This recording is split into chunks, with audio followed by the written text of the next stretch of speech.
Greetings to another video. Today is a very highly requested video of a climb, which is Shibden Wall. So Shibden Wall is an absolute brute of a cobbled climb. It's in Halifax. A couple of the stats, it is 0.9 kilometers. It is an average of 14.6% with a maximum gradient of 20%. There's about 130 meters of elevation and it's very pretty, but very brutal. So I tried to do this climb in 2017, the Tour de Yorkshire, went up it, and I'd done like a bikepacking weekend, I guess, to go and watch, some of the Tour de Yorkshire. So I had some bags on my bike, and that was my excuse anyway, and I just couldn't get up it. Like I probably got, I don't even know, not very far into it and just had to give up. And so I've always aimed to go back, and then this is the day that I gave it a go. And so as you can see at the start, like it's very steep from the get-go, although the very start of it is actually smooth, it's not cobbled yet. So the stats and stuff that you can see, I've got my power on the left-hand side, and I've got my cadence and the gradient on the right.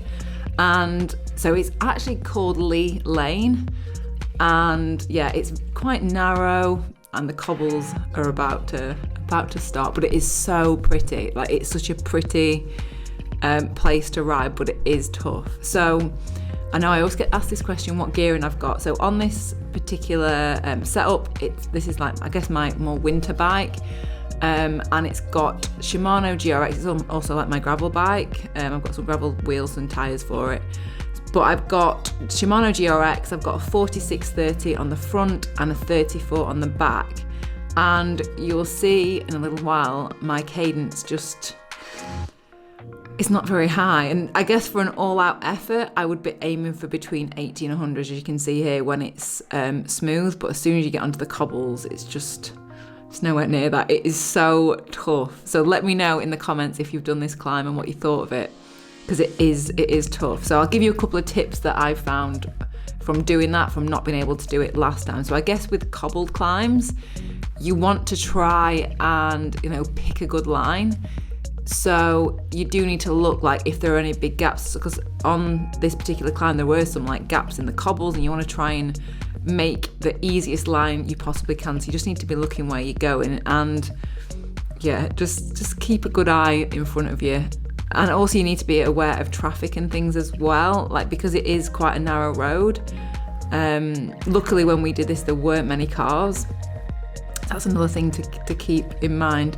Also, I guess with any climb, like on the corners is steep, because this climb has got pretty much everything. It's like I say, it's a kilometre, so it's not the longest of climbs, but it's steep. You've got switchbacks, you've got cobbles, just pretty much everything you would want in a challenging climb. So as you can see now, my cadence has dropped to like 51. It says the grade 0. I think it must have dropped out then, because you can see it's definitely not flat. So I think it must have just dropped out for a minute.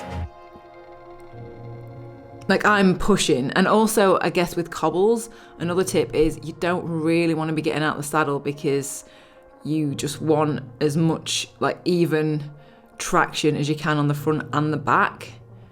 And I think sometimes if you're out the saddle, especially if it's uneven, you just want to stay seated so that it's steady. And that's why I think lower gearing comes into play, and I'm always a big advocate of just getting the lowest gearing you can possibly get on your bike if you want to ride hills. That's what I do.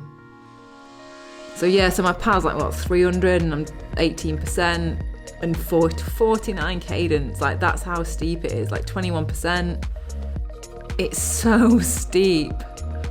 And I think you would never get that from the GoPro. Like it doesn't really look that steep, but you can kind of see from how much I'm like, I don't know, just wincing myself up it. It's just, it's a tough climb.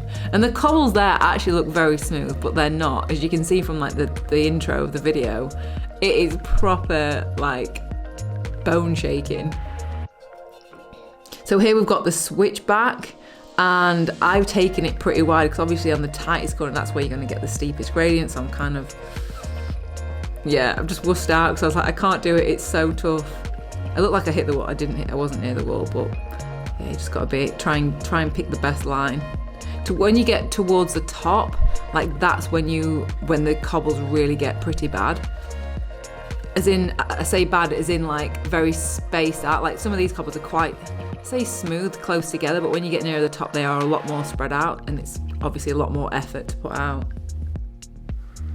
And also as well, I got asked, because I put this on my Instagram, if you want to follow me on Instagram, my Instagram is @KatieCookerborough with a 1 on the end, because I've done Swiss Hill, and that's a cobbled climb. It's shorter than this. I think it's shorter.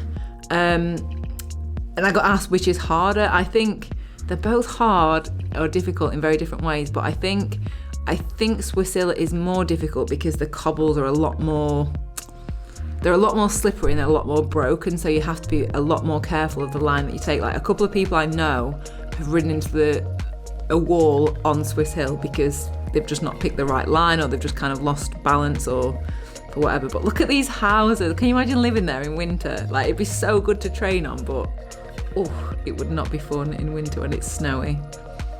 So yeah, we're still on like 18%, 300 watts, 52 cadence. It's just get low gearing. And I always get asked this, what gearing would you recommend? Just the lowest you can get. If you want to climb hills and you want to ride all day, that would be my advice. Because someone asked as well about whether or not, having lower gearing, you just spin out, and is it to do with fitness? Like, I don't actually think it is to do with fitness. It's just about ratios and whether you want to grind or spin. And for me, like, I just struggle grinding. Like, if I can spin, I can last all day. And the thing is, even if you're spinning more, you're still having to put watts out. So like that 350 watts, I mean, it is only 65, but even if I had another gear, I could still put out those watts, but I just wouldn't be grinding as much. So that's how I see it. It's not really necessarily to do with being fit or unfit. It's just how much you can. That's how I've kind of found over the years anyway. And if you can spin at like 80, between 80 and 100, like on steep stuff, you might not necessarily need like a lower gear. So it's completely up to you and what works for you best. And for me, I just like having lower gearing. So overall watts for this segment is 276 watts, and my total time was 7 minutes 34, whereas the KOM is 3 minutes 31 and the QOM is 5:47, which is insanely quick. So thank you so much for watching, and I'll see you all next video. I forgot it was a cobbled descent as well.